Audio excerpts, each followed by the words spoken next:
श्री शिवाय नमस्तुभ्यम। हर हर महादेव। आप सभी का मेरे चैनल पर बहुत बहुत स्वागत है। आज की वीडियो में मैं आपको संतान प्राप्ति के लिए किए जाने वाला सफ़ेद आंकड़े की जड़ का उपाय की संपूर्ण विधि तथा ये उपाय कब और कैसे किया जाता है, इन सब की जानकारी आज की वीडियो में शेयर करूंगी। तो वीडियो को शुरू करते हैं। हम में से ऐसी बहुत सी माताएं बहनें हैं जो कि संतान सुख से वंचित हैं। शादी के 10 साल, 15 साल, 20 साल हो जाने के बाद भी उन्हें संतान का सुख नहीं प्राप्त है। तो ऐसे में संतान प्राप्ति के लिए सफ़ेद आंकड़े की जड़ का उपाय बहुत ही कारगर उपाय है। इस उपाय को यदि हम इसकी सही विधि और नियम के अनुसार करते हैं तो इस उपाय का लाभ अवश्य रूप से प्राप्त होता है। संतान प्राप्ति के लिए किया जाने वाला सफ़ेद आंकड़े का जड़ का उपाय के लिए हमें जिन जिन सामग्रियों की आवश्यकता पड़ती है वह इस प्रकार है। पहली सामग्री के रूप में हमें सफ़ेद आंकड़े के पुष्प का पौधा, वैसे तो सफ़ेद आंकड़े का पेड़ भी होता है, लेकिन इस उपाय को करने के लिए हमें छोटे से पौधे की आवश्यकता होती है जो कि जड़ के साथ हो। वीडियो में यहाँ मैंने सफ़ेद आंकड़े का पौधा और पुष्प दोनों लिया है ताकि आप अच्छी तरह से इस पौधे को और फूल को पहचान सकें, क्योंकि इसी के जड़ का हमें उपयोग करना होता है।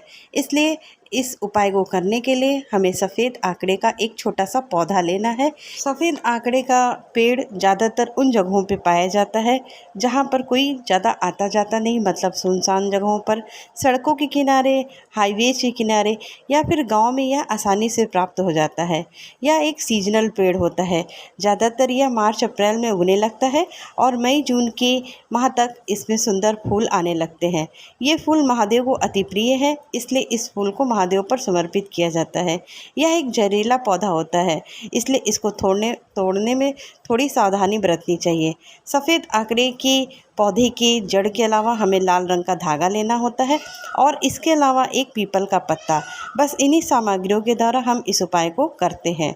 अब इस उपाय की संपूर्ण विधि क्या है, इसके बारे में अच्छी तरह से समझ लेते हैं।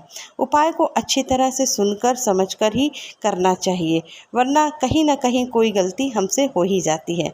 तो उपाय की जो विधि है वह इस प्रकार है। स्त्री के रजस्वला धर्म का 7वां दिन उस हो। दिन पति पत्नी को दोनों को साथ मिलकर जाकर सफ़ेद आंकड़े के पौधे को मतलब जड़ सहित लेकर आना होता है और उस जड़ को अच्छी तरह से साफ सुथरा करके उसका छोटा सा भाग तोड़कर लेना होता है और इसी छोटे से भाग से हमें अपना उपाय करना होता है। वीडियो के माध्यम से आप देख सकते हैं कि मैंने कैसे सफ़ेद आंकड़े के पौधे की जड़ को आसानी से तोड़ लिया है। अब इस जड़ को पति पत्नी दोनों लेकर मंदिर जाए।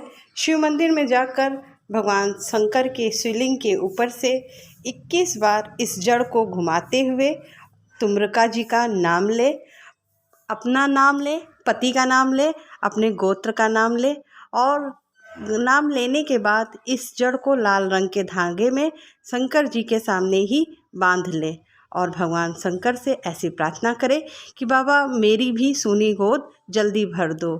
ऐसी प्रार्थना करने के बाद आप घर वापस आ जाएं और रात्रि के समय भोजन के उपरांत सोने से पहले एक पीपल के पत्ते को देसी गाय के दूध में खौलाकर उसको पी लें। ऐसा करने के बाद बाबा 3 महीने के अंदर आपकी झोली खुशियों से भर ही देते हैं। बस बाबा पर भरोसा पक्का होना चाहिए, विश्वास पक्का होना चाहिए। अविश्वास मन से कोई प्रार्थना सफल नहीं होती, इसलिए विश्वास के साथ इस उपाय को करें। तो ये रहा संतान प्राप्ति के लिए किए जाने वाला सफ़ेद आंकड़े की जड़ का संपूर्ण उपाय।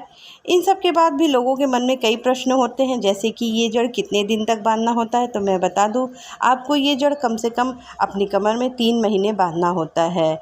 इस उपाय को करने के कुछ विशेष नियम होते हैं जो कि इस प्रकार हैं। जिस पति पत्नी को यह उपाय करना होता है उस पति पत्नी को ही जाकर सफ़ेद आंकड़े के पौधे को मतलब जड़ को लाना होता है।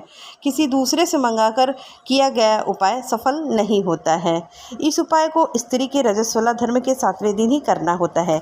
इस जड़ को शिवलिंग पर से घुमाना है, ना कि अपने ऊपर से घुमाना है।